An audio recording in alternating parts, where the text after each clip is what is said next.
জীবিত ওলি দেখেননি জীবনে, মরা ওলি দেখেছে। বিভিন্ন গাছতলায় আস্তানায় শুয়ে আছে মরা ওলি মনে করে। জীবিত ওলি যদি কেউ বাংলাদেশে দেখতে চান, কোন দরবারে যাওয়ার দরকার নেই, ডাক্তার শফিকুর রহমানের দিকে তাকাবেন, ওটা টাটকা জিন্দা ওলি। আমি নিজে সাক্ষী দিচ্ছি, তার যে ইবাদতের মাত্রা, তার যে ইখলাস, দ্বীনের জন্য যে কোরবানি এবং আল্লাহর প্রতি তার যে তাওয়াক্কুল কোন পর্যায়ের, আপনারে মাথায় ধরবে না।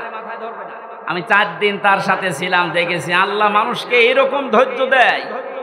তার ছেলেটা ওই সময় জেলখানায়, তার বউ অসুস্থ, তার দলের লোক হাজার হাজার লক্ষ লক্ষ পালিয়ে বেড়াচ্ছে, অধিকাংশ জেলখানায়, সব কিছু তাদের শেষ 15 বছরে।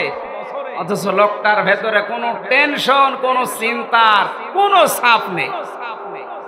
এত কষ্ট করে জেলখানায় থেকে হাজিরা দিয়ে যখন আদালত থেকে আসতো, বলতাম স্যার ঘুমিয়ে নেন।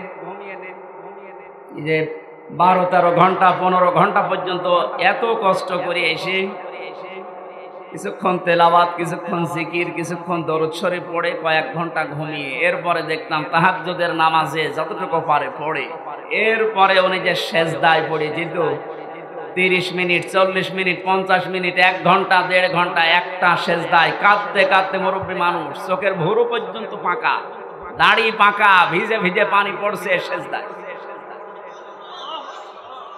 আপনি ওলি দেখতে চান, অধিকাংশ গুলো ফজরের নামাজ পড়ে না। আর এই লোকটার তাওয়াক্কুল আর কষ্ট শিকার দেখেছেন কোন পর্যায়ের। একদিন বলেছিলাম যে স্যার এখানে দুষ্ট কিছু মানুষ আছে, তারা মোবাইল নিয়ে এসে দেয় চুরি করে। এটা রেকর্ড হচ্ছে তো, এই জন্য গোপন কথা বলা যাচ্ছে। ভেতরে আবার ঝামেলা বেড়ে যাবে না, ওখানে সব ধরনের সিস্টেম করে। মানুষ কি করবে এখন, অসহায় তারা। বললাম যে আপনারা আমি ওইভাবে একটা ছোট মোবাইল নিয়ে এসে একটু বাড়িতে খোঁজ নেন। আমারে বলছে হামজা কার খোঁজ নেব? কেন? আপনার ছেলে, আপনার বউ অসুস্থ, আপনার দলের লোক সব পালিয়ে বেড়াচ্ছে। আমারে যে কথা শুনিয়েছে আমার জীবন ভরে গেছে। আমারে বলছে হামজা ধরা পড়ার সময় আমি নিজেই প্রস্তুতি নিয়েছিলাম, 24 ঘন্টায় আমি প্রস্তুতি নিয়ে থাকি কখন আমার ঘুরে নিয়ে যাবে। ধরে যখন নিয়ে এসেছে, আসার সময় আমি সব আমার আল্লাহর কুদরতি হাতে দিয়ে এসেছি। এই কঠিন পরিস্থিতিতে এই কথা মুখ দিয়ে বের হওয়া অত সহজ না, আপনি যত সহজ ভাবতেছেন। কোরআনে কারীম জানিয়েছে ইন্নাল্লাযীনা ক্বালু রাব্বুনা আল্লাহ সুম্মা ইসতাকামু তাতানাজ্জালু আলাইহিমুল মালাইকা আল্লা তাখাফু ওয়া লা তাহজানু। আল্লাহ পাক বলেন যারা এই কথা বলতে পারে আমার রব আল্লাহ, আর এই কথা বলার পরে ছিড়িয়ে ছটিয়ে পড়ে না, টিকে থাকে, ইস্তেকামাত পয়দা করে, দাঁড়িয়ে থাকে কথার উপরে, আল্লাহ তাদের পুরস্কার হিসাবে বিপদে আপদে ফেরেশতা নাযিল করে হলেও সাহায্য করে। ফেরেশতারা এসে কি বলে? আল্লাহ তাখাফু ওয়া লা তাহজানু, কোনো ভয় নেই, কোনো টেনশন নেই। এই যে কিসের ভয়, কিসের টেনশন? এ কঠিন বিপদে পড়ার কারণে হয়তো মানুষের মনের ভেতরে ধারণা আসতে পারে, এই ভয় তৈরি হতে পারে যে আমার ছেলেটাও জেলখানায় বিনা কারণে, আমার স্ত্রী ওদিকে হাসপাতালের বেডে মৃত্যুর সাথে লড়ছে, আমার দলের হাজার সহকর্মী তারা পালিয়ে বেড়াচ্ছে, জেলখানায় তারা ভর্তি, কি হবে এদের? আল্লাহ বলেন ফেরেশতাকে দিয়ে আমি যেন ওর কানের কাছে মুখ নিয়ে বলাই, বল কোনো ভয় নেই, কোনো চিন্তা নেই, সবগুলো আল্লাহ দেখবে। বাস্তবে আয়াতটা আমি ওনার সাথে 100 ভাগ মিলাতে পেরেছি। অথচ কোন আলেমকে পর্যন্ত দেখেছি হাউমাউ করে কাঁদতো বাইরের পরিবেশের কথা চিন্তা করে। উনিও তো মানুষ, কান্নাকাটি তো বাইরের পরিবেশের জন্য দূরের কথা, চিন্তার কোন ছাপও এই চেহারার ভেতরে আমি পাইনি। কোরআনের সাথে যে লোকটার জীবন মিলে যায়, হাদিসের পাতার সাথে যার জীবন মিলে যায়, সে ওলি। এক কথা বলেন।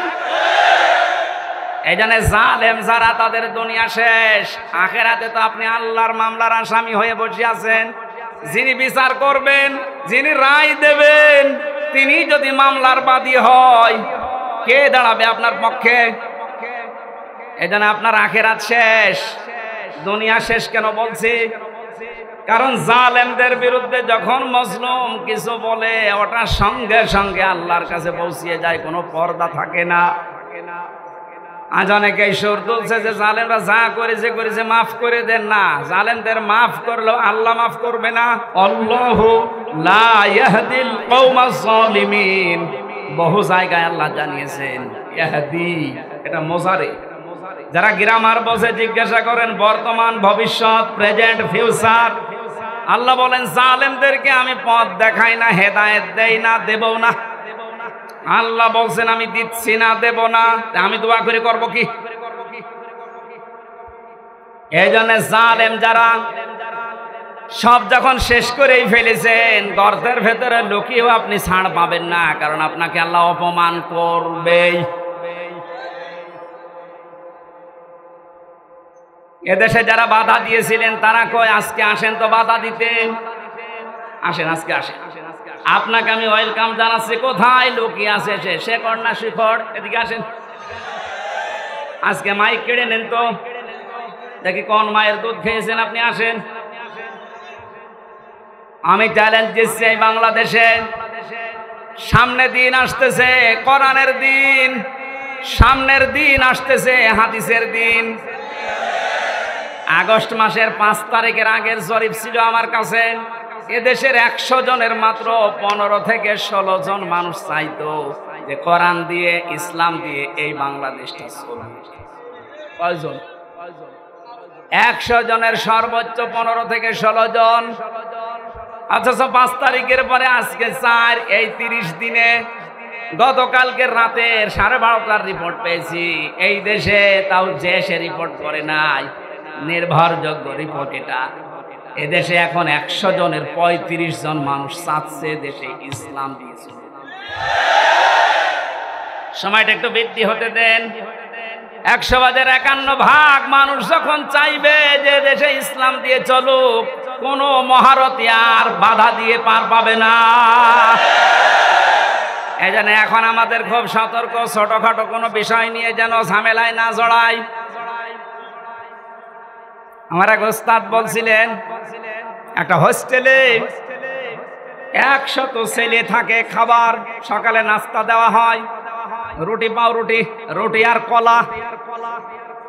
এর ভেতরে কিছু মানুষ সুর তুলেছে আমরা সকালবেলায় নাস্তা আর খাবো না, নাস্তার মেনু পাল্টাতে হবে। হোস্টেলে যিনি দায়িত্বে আছে ডাক দিয়ে বলছে ঠিক আছে আমি পাল্টাবো, তবে কে কোনটা বেশি খেতে চায়, যে বেশি হবে ওই দিকে আমি রায় দেব। ভোটের সিস্টেম করেছে, রায় যখন এসেছে 20 জন চাই ওই আগেরটাই কলা পাউরুটি, 18 জন চাই খিচুড়ি, 15 জন চাই রোল। এভাবে ভাগ করতে করতে দেখা গেল 20-এর সংখ্যা আগে যা ছিল। এবার আপনি বলেন তো 20 বাদ দিলে 100-র ভেতরে থাকে কত? আরো জোরে, 80 জন যদি সব একমত হতো, এ নাস্তার মেনু পাল্টানো সহজ ছিল না কঠিন ছিল? বাস্তবটা এখন আমাদের সামনে। এদেশে নাস্তিক, মোরতাদ, রাম, বাম, এই ইনু নুনু, এ মেনন আর কালামানিক বেশি না। এরা যা চাচ্ছে এরা খুব মিলে হলেও 20 জন হবে, আর আমরা যারা টুপিওয়ালা আমরা 80 জনের উপরে। ওই 15 জন, 18 জন, 16 জন গুলো না করে আমরা যদি সব এক হতে পারি, নাস্তার মেনু এতদিন যা চলছে এটা পাল্টানো সম্ভব। কারণ এই 53 বছরে বাবা চালিয়েছে, আমরা দেখেছি।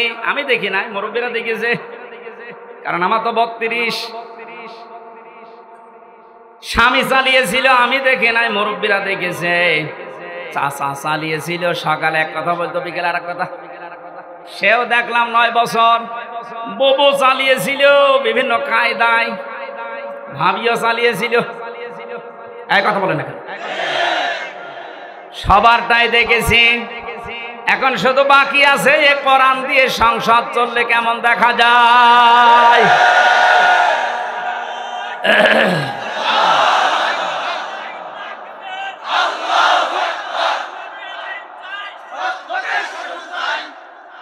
কারা কারা চান আল্লাহর এই কোরআন দিয়ে বাংলাদেশের এই সংসদ চলুক? দেখে লিল্লাহে তাকবীর।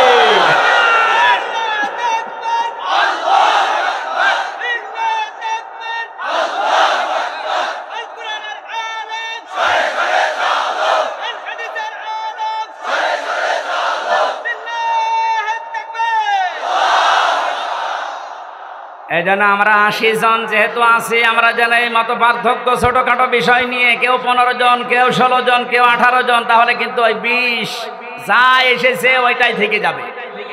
এই কথা বলেন না কেন? আমরা আর কোনো ছোটখাটো বিষয় নিয়ে মত পার্থক্য করতে চাই না। আমাদের এক যে কোরআন দিয়ে সংসদ চলবে, সে যেই আসুক। এটা অনেক জালেমরা তো বুঝেছিল, পালিয়েছে। অনেক মুনাফিক এখন অনেকে মুনাফিকি করছে, বুঝতেছে, এই জন্য সুর তুলছে, না এভাবে আর চলতে দেব না, তাড়াতাড়ি তাড়াতাড়ি। কিসের তাড়াতাড়ি? আপনি কি স্বাধীন করে দিয়ে গেলেন? যারা স্বাধীন করেছে তারা যা বলবে তাদের ওটা অনুযায়ী দেশ চলবে। এতে যদি 3 মাস হয়, 3 বছর হয়, 6 বছর হয়, 10 বছর হয়, হোক, কোনো অসুবিধা নেই।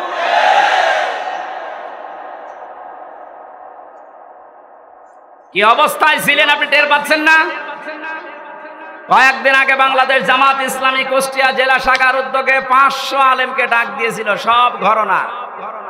3.5 ঘন্টা আলোচনা হয়েছে, কোনো বাধা নেই, যে যার মতো কোরআন হাদিস দিয়ে বলেছে। আপনি বলেন তো, আগস্টের 5 তারিখের আগে 500 না 5 জন আলেম এক জায়গায় হলে টিকে থাকতে পারতো? কোথায় ছিলেন আর কোথায় এসেছেন? মুনাফিকি করা বাদ দেন। জীবন যারা দিয়ে গেল, আজ ওদের বিরুদ্ধে অনেকে ফতোয়া তুলছে। বৈষম্য বিরোধী ছাত্র আন্দোলনে যারা শহীদ হয়েছে, এরা নাকি শহীদ না, বুক পেতে আত্মহত্যা করেছে। শয়তানি করার জায়গা পাচ্ছ না? শহীদ যারা, এদেরকে যদি কেউ মুখ দিয়ে বলে যে না এরা শহীদ হয়নি, এটা পুরা কোরআনের বিরুদ্ধের কথা। সূরা বাকারা 154 নম্বর আয়াত, আলা তাকুলু লিমান ইউকতালু ফি সাবিলিল্লাহি আমওয়াত বাল আহইয়াউ ওয়ালাকিন লা তাশকুরুন। সূরা বাকারার 154 নম্বর আয়াতে আছে, হে নবী, মুখ দিয়ে কোনো দিন এই কথা যেন কেউ না বলে যারা মারা গেছে, না ওরা শহীদ হয়েছে, ওরা মারা গেছে, কথা বলবেন না।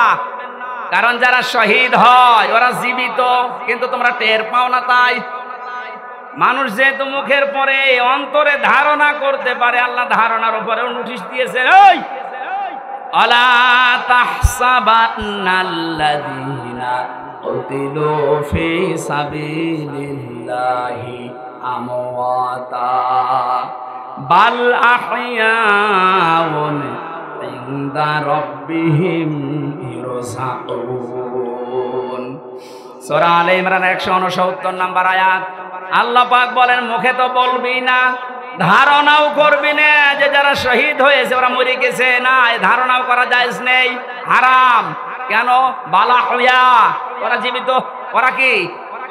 আরো জোরে বলেন, ইনদা রাব্বিহিম ইরযাকুন, তারা আল্লাহর কাছে রিজিক পাচ্ছে।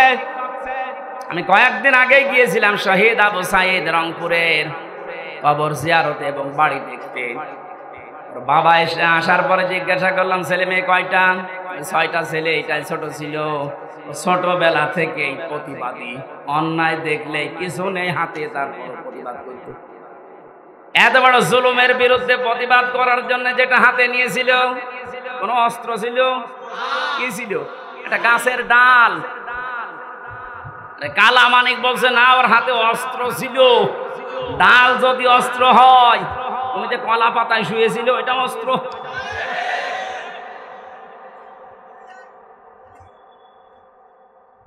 সাধ্য মতো যতটুকু আছে আমার সমর্থন, বাবার হাতে কিছু দিয়ে আসলাম। দেখলাম যে প্রতিবাদ করতে যে জীবনটা দিয়েছে, ওর কি আমাদের মতো জীবনের মায়া ছিল না? বলেন, আপনার জীবনের প্রতি যেমন মায়া, আপনার সাইদের ওই রকমই ছিল। সাইদ না, সাইদ আবু সাইদ রংপুরে যেভাবে বুকটা পেতে দিয়েছে দেখেছেন। আল্লাহ যেহেতু জানিয়েছে শহীদরা আমি আল্লাহর কাছে খাবার খাই, আর খাবার খেলে রক্ত গোশত চর্বি তৈরি হয় না, কিয়ামতে সাইদ যখন উঠবে ঠিক ওইভাবেই উঠবে। আল্লাহ জিজ্ঞাসা করবে তোর বুকে এতগুলো গুলি, রক্তের দাগ, কিন্তু জবাব দিতে পারবে রব্বুল আলামিন সালেমের জুলুমের সামনে কিছুই পাইনি, জীবনটা দিয়ে দিয়েছি। এইটা নিয়ে এখনো পর্যন্ত ফতোয়াবাজি করছেন আপনি। কোনদিনে কথা মনে মনে ভাববেন না, বলবেন তো নাই। বৈষম্য যখন দূর করার জন্য আন্দোলন হয়েছে, আমরা চাই যে সংস্কার যখন আরম্ভ হয়ে গেছে, এদেশের যত রকমের জঞ্জাল আছে সব জায়গায় যেন সংস্কার করা হয়। মাঝে মাঝে দেখি কিছু কিছু ইস্যু তৈরি করে অমুক ঘেরাও করো, অমুক জায়গা চালাও, অমুক জায়গা ধরো। কেন? 15 বছর কোথায় ছিলেন আপনি? আনসারের নাম নিয়ে যারা আজ নেমেছে, 42,000 আনসার নিয়োগ হয়েছে ক বছরে, তার 32,000 হচ্ছে গোপালগঞ্জের, আর বাকি 63টা জেলা। আমরা কি ঘাস কাটছি? তার মানে বোঝা গেছে সব আপনাদের বানানো। হিন্দুদের দিয়ে আপনারা চালাতে চেয়েছিলেন বিশৃঙ্খলা তৈরি করে পৃথিবীর মানুষকে দেখাতে, হালে পানি নেই। কারণ এই দেশে সংখ্যালঘু সংখ্যাগুরু বলে কিচ্ছু নেই, এগুলো সব ওই জালেমদের বানানো। ডাক্তার শফিকুর রহমান ঘোষণা দিয়েছে বাংলাদেশে কোনো সংখ্যালঘু সংখ্যাগুরু নেই। এদেশে যে জন্ম নিয়েছে সেই এই দেশের বৈধ নাগরিক। কিসের সংখ্যালঘু, কিসের সংখ্যাগুরু? এই কথা বলে জালেমরা ওদের মন থেকে এই দেশের ইসলামপন্থী মানুষদের ঘৃণা জন্মিয়েছে। ওদের দিয়ে যখন শুরু করেছিল হালে পানি নেয়নি, তারপরে শুরু করেছে আনসার দিয়ে। আরে ভাই, পুলিশ দিয়ে যদি দেশটা চলতে পারে, আনসার ছাড়া চলবে এক আর দুই। যদিও আমি পুলিশ প্রশাসনে যারা আছে তারা এখন সবাই খারাপ না, কয়েকটা লোকের জন্য আজ এই বিভাগের উপরে মানুষের যে রাগ। আমার নিচতলায় ভাড়া ছিল এক পুলিশ, 5 তারিখের পর থেকে কোথায় যে গেছে আল্লাহ জানে আর ও জানে। ওখানে 14 জন মারা গেছে আমার বাড়ির সামনে। পুলিশ এইভাবে অস্ত্র ঠেকিয়ে মেরেছে। এই জন্য মানুষের এত রাগ, থানা পদ পুড়িয়েই দিয়েছে। জানিয়েছে যদি ওই সাহেব আলী নামে যে দারোগাটা, ওরে যদি পাই, ও যেমন গুলি করে করে মেরেছে, ওরে আমরা পিটিয়ে একেবারে আনারের মতো 14 টুকরা 15 টুকরা। ভয়তে আজও পালিয়েছে, কালও পালিয়েছে। কিন্তু আমার বাড়িতে যে ছিল, ও ছিল রাস্তার পুলিশ, ওই ট্রাফিক পুলিশ, কিন্তু ওই ভয়ে পালিয়েছে। এই প্রশাসনের এর উপরে এখনো পর্যন্ত আমাদের যাদের ক্ষোভ, সবার জন্য না, যেই কয়জনের নির্দেশে এই গণহত্যা হয়েছে, এদের কারণে এই বিভাগটা নষ্ট হয়ে গেছে। মানুষ এদের উপর আস্থা আনতে কিছু সময় লাগবে, কিন্তু যারা এর জন্য দায়ী, আমরা এই টপ টু বটন যেই কয়জন এদের শাস্তি দাবি করছি।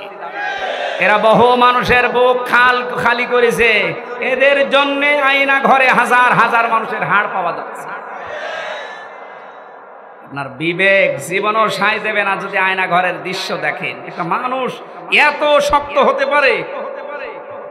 আমার সাথে যে আলেমটা ছিল মুফতি ফখরুল ইসলাম, মানে মাঝে মাঝে রাতের বেলা দেখতাম কেঁপে উঠছে। কি ভাই, কি হয়েছে? ভাই আমার ওই আয়না ঘরের কথা মনে হয় মাঝে মাঝে। এই পায়ের নিচ দিয়ে হাত দিয়ে সামনে যে রড ঝোলানো আছে, রডের সাথে দিয়ে হ্যান্ডকাপ দিয়ে লাগিয়ে রাখতো। 1-2 ঘন্টা না, দিনের পর দিন, মাসের পর মাস।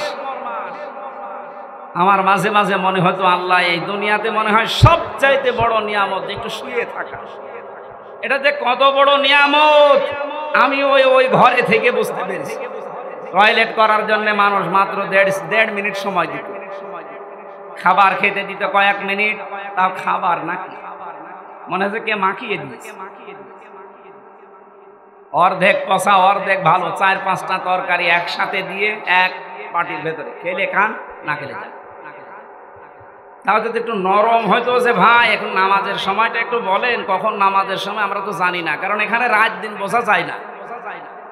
মাঝে মাঝে এমন লোক দায়িত্বে পড়তো, কিসের নামাজ, নামাজ পড়ে কি পাও, আল্লাহরও ভুল ধরত। মানুষের দ্বারা আজ পুলিশ প্রশাসনের সবার উপরে মানুষের রাগ ঝাল অনেকে মিটাচ্ছে। এই কয়জন মানুষের শাস্তি আমরা দাবি করছি, সবার না। এখন অনেক কনস্টেবল, অনেক এএসআই লাইভ করে বলছে আমাদের জীবনটা নষ্ট হয়ে গেছে এই কয়েকটা শুকরের বাচ্চার। যাদের নাম বলছে আজকের লাইভ দেখলাম, বেনজিরের নাম বলছে, এই আব্দুল্লাহ মামুনের নাম বলছে, বাকি শহীদ বলছে ধরা পড়েছে, 8 দিনের রিমান্ড দিয়েছে। আমার মনে হয় আমার সাথে রিমান্ডে যে আচরণ করেছে ওর সাথেও করা হোক। এদের নির্দেশে হাজার হাজার মানুষ, 1000-এর উপর মানুষ বাংলাদেশে মারা গেছে এই 14 তারিখ 5 তারিখের আগে। আপনি টের পাচ্ছেন কোথায়? আর এখনো পর্যন্ত অনেকে জালেমের প্রশংসা করছে যে কি করেছে টের পাচ্ছেন না। চলেন আপনারা নিয়ে যায়, 10 দিন থাকেন আপনি ওই ঘরের ভেতরে। অনেকে না বুঝে আবার এই দেশ থেকে এখনো পর্যন্ত বুকে সাহস বাঁধতেছে, ভিডিও কলে কথা বলছে, আপা ঘাবড়াবেন না, আপনি ঘাবড়ালে আমরা নরম হয়ে যাই। আপনি আবারও শক্ত হতে চাচ্ছেন? ইনোরে যেভাবে কিক মেরেছে, আপনি যদি এখনো শক্ত হতে চান আপনার ভাগ্যে ওই রকম কিক আছে না। জালেমরা আর মাথা উঁচুকে দাঁড়াতে পারবে না এই দেশে, কারণ কোরআনের ঘোষণা হচ্ছে জালেমরা অতি শীঘ্রই তাদের জুলুমের জন্য কাঁদবে। কালকে আমি হাউমাউ করে কাঁদতে দেখলাম পাঁচি সেলিমকে। এখানে কোনো মানুষ জুলুম করবেন না, খুব মারাত্মক অপরাধ এটা। এর চাইতে বড় অপরাধ আর দুনিয়ায় নেই, তার দুনিয়াও শেষ, আখিরাতও শেষ। আল্লাহ আমাদেরকে যেন কোনো জুলুম করা থেকে বাঁচান, সে পারিবারিক জীবনের জুলুম হোক, সামাজিক জীবনের জুলুম হোক, রাজনৈতিক জীবনের জুলুম হোক, সব জুলুম থেকে আল্লাহ আমাদের রক্ষা করেন, বলেন আমিন। দরুদ আর সালাম পাঠের মাধ্যমে আজকের তেলাওয়াতকৃত আয়াত সূরা মারিজ, কয়েকটা আয়াত পড়েছি। আমার আলোচনার বিষয় হচ্ছে মুক্তিপণ। আমার বাবাকে যেমন মুক্তিপণ নিতে চেয়েছিল 10 লাখ দেন, নয়তো 50টা মামলা দেব, এরকম মুক্তিপণ সামনে আসতেছে। কোরআনে কারীম জানাচ্ছে, ও বাংলার মানুষেরা কান খাড়া করে শোনো, ওয়ালা ইয়াসালু হামিমুন হামিমা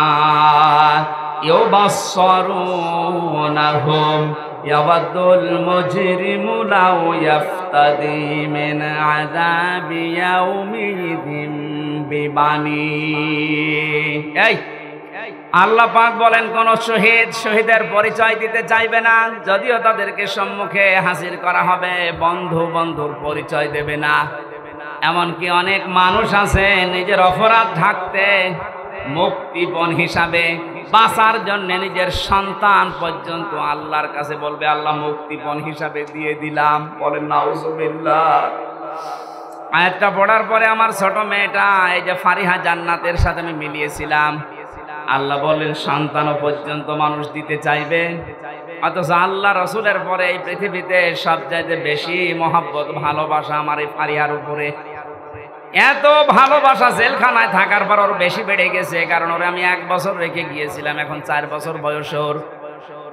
এত ভালোবাসা জন্মিয়েছে, ওরে চোখের আড়াই করলে বারবার মোবাইলে আমি দেখে নেই। অথচ আল্লাহ বলছে ফারিহাকে, হামজা কিয়ামতে আল্লাহর কাছে বলবে, আল্লাহ এইটাও দিয়ে দিলাম, আমাকে ছাড় দেন। সাহিবাতিহি ওয়া আখি, মানুষ তার নিজের স্ত্রীকে, নিজের ভাইকে বলবে, আল্লাহ এগুলো দিয়ে দিলাম।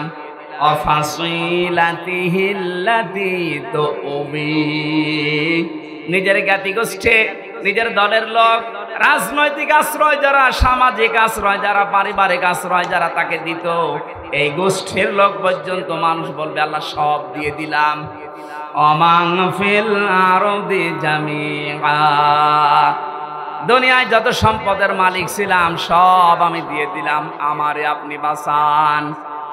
এ কথা মানুষ বলবে। এ সাক্ষী দিচ্ছে কে বলেন তো? আরো জোরে বলেন। আজটা কালকে আমি আরো বেশি বিশ্বাস করে ফেলেছি, এখনো বিশ্বাস ছিল আগেও। এই পাঁচি সেলিমের যে কান্নাকাটি হাউমাউ করে যাদের সামনেও যা করছিল, আমার মনে হচ্ছিল যদি ও বলতে পারতো, কথা তো বলতে পারে না, নৌকা বলতে গেলে হৌকা বলে, মুখ দিয়ে কথা এরকম বের হয় না। ও যদি কথা ভালোভাবে বলতে পারতো তাহলে বলতো, জজ সাহেব আমার যত সম্পদ আছে সব আমি দিয়ে দিলাম, আমার এই মামলা থেকে মুক্তি দেন। কিয়ামতের ময়দানেও তো মানুষের বিরুদ্ধে মামলা হবে। কি হবে বলেন বলেন?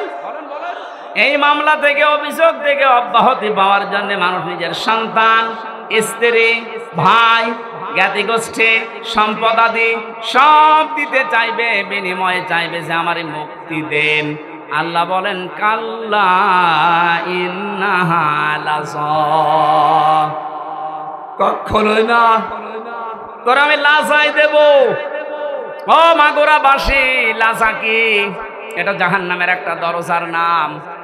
জাহান্নামে একটা দরজা 7টা, তার 3 নাম্বার দরজার নাম হচ্ছে লাজা। এত ভয়ঙ্কর, এত কঠিন এই জায়গাটা, আল্লাহ নিজে পরিচয় দিচ্ছে নাজ্জাআতাল লিশাওয়া। এখানে প্রবেশ করার সঙ্গে সঙ্গে মানুষের চামড়া খসে যাবে। আমি কিছু ভয়ঙ্কর জায়গা দেখেছিলাম, রিমান্ড আমাকে নিয়েও গিয়েছিল যে এই জায়গায় মানুষের নখ তোলা হয়, এখানে মানুষকে মেশিনের ভেতরে দিয়ে পানির সাথে মিশিয়ে দেওয়া হয়, কিন্তু চামড়া সঙ্গে সঙ্গে খসে যায় এরকম কোন জায়গা আমার নজরের সময় পড়েনি। অথচ আয়াত দ্বারা আল্লাহ জানিয়েছেন নাজ্জাআতাল লিশাওয়া দিয়েছেন আল্লাহ। এ ঘরটা এমন ভয়ঙ্কর ভাবে আল্লাহ বানিয়েছেন, প্রবেশ করার সঙ্গে সঙ্গে আপনার চামড়াগুলো আগে খসে পড়ে যাবে। আল্লাহ পাক বলেন এ ঘর কাদেরকে ডাকবে জানো মাগুরাবাসী? তাদউ মান আদবারা ওয়া তাওয়াল্লা। এই লাজা নামে জাহান্নামের দরজা দিয়ে আল্লাহ তাদেরকে প্রবেশ করাবে, আর এই দরজা তাদেরকেই ডাকতে থাকবে যারা সত্যের আহ্বান শোনার পরে অহংকার করে ঘাড় ঘুরিয়ে এতবার করে চলে গেছে। আর বাংলাদেশে এই প্রকৃতির মানুষ বেশি। সত্যকে সত্য জানার পরে, চোখে আঙ্গুল দিয়ে দেখানোর পরে অনেকে মানতে চায় না, বলেন না এ আমার দলের লোক না, এ আমার বাবার মুরিদ না, আমি মানি না। এরকম কথা দেশে আছে না নেই? তাহলে এই দেশের মানুষের জন্য লাজা নামক যে জাহান্নামের দরজা, এখানে প্রবেশ করার সম্ভাবনা এই বাংলাদেশে অনেক বেশি। যারা সত্যকে সত্য জানার পর অহংকার করে ঘাড় ঘুরিয়ে নেন, যারা এতবার করেন, ও জামাআ ফাআওয়া, যারা সম্পদ আদি জমা করে রাখে আর এগুলো সংরক্ষণ করা যায় কোন কায়দায়, সেই চিন্তা ভাবনায় মেতে থাকে। তাকান বাংলাদেশের দিকে, টাকা রাখার জায়গা হয়নি, বানিয়েছে বেগম পাড়া। ও মনে করেছিল এটা আমার সংরক্ষিত থাকবে, জমা করার পদ্ধতি দেখেছেন। একটা প্রকল্প চালু করেছে, 10 কোটি টাকা, 2 কোটি খরচ করে 8 কোটি খায়। একবারে তো হয় না, 4-5 বার করে ওইটা করে। যেখানে 10 কোটি টাকা হলে হয়ে যাওয়ার কথা, সেখানে 32 কোটি টাকা লাগায়। এভাবে টাকা পয়সা এমন ভাবে ওরা জমা করে, জায়গা পায় না তখন বাইরের দেশে রাখে, সুইস ব্যাংকে রেখে আসে। এই চরিত্র যাদের ছিল, এই মানুষগুলোকে লাজা ডাকবে। কি হয়েছে আপনার এই সম্পদ দিয়ে? কি হয়েছে আপনার এই সম্মান দিয়ে? এখন যে অপমান আল্লাহ আপনাকে করেছে, আপনার সম্পদও কাজে আসছে না, আরো সম্পদগুলো বিপদের কারণ হয়ে দাঁড়িয়েছে। এখান থেকে আমাদের শিক্ষা নেওয়া দরকার, সামনে যারা এই পৃথিবীতে আসবে তারা যেন ওই রকম চরিত্রের না হয়। কথা বলেন ঠিক কিনা? কিন্তু যে মানুষগুলো দিনের জন্য জমা করেছিল, একদিকে দুনিয়া জমা করা, আর একদিকে ইসলাম জমা করা, যে মানুষগুলো দিন জমা করেছিল, এই দেশে দিন প্রসারে দিন কায়েমে ভূমিকা রেখেছিল, তারাও তো জমা করেছিল। আল্লামা সাইদির নাম বলছে, আমি নিজে দেখেছি লোকটাকে 10টা দিন, আমি 10 মিনিট ছিলাম ওনার সাথে। এই মানুষটার যে আমল আখলাক আর যে হাসি, ওনাকে অনেকে বলছে মরে গেছে না, মরান, উনি শহীদ হয়েছে, কারণ ওনাকে মেরে ফেলা হয়েছে। ওনার মুখের ওই হাসি প্রমাণ করে যে ওনারে মেরে ফেলা হয়েছে। এর পেছনে আন্তর্জাতিক কিছু ষড়যন্ত্র আছে। যারা মেরেছেন যদি সত্যতা প্রমাণ করতে চান, ওই ডাক্তার মোস্তফা জামানকে নিয়ে আসেন। ওরা ডিম দেওয়া লাগবে না, শুধু ডিম দেখাবেন, সব বলে ফেলবে। কথা বলে না কেন? সুতরাং কোরআনের পাখিকে যারা বলেন, ভাবেন, মনে মনে করেন উনি মরে গেছে না, মরা না, উনি শহীদ হয়েছেন, উনি জীবিত, উনি আল্লাহর কাছে কিয়ামত পর্যন্ত খাবার পাবে। আর জালেম যারা, আপনি কি করলেন, আপনার দুনিয়াও শেষ, এই সম্পদগুলো এখন দুদুকে ধরবে, হিসাব দিতে দিতে তো মরবেন, আর পরকাল তো আপনার শেষই। কত মানুষের সম্পদ আত্মসাৎ করেছেন, এদের জবাব দিতে দিতে আপনার পরকাল শেষ। আল্লাহ আমাদের ওইরকম জীবন যেন না দেন, বলেন আমিন।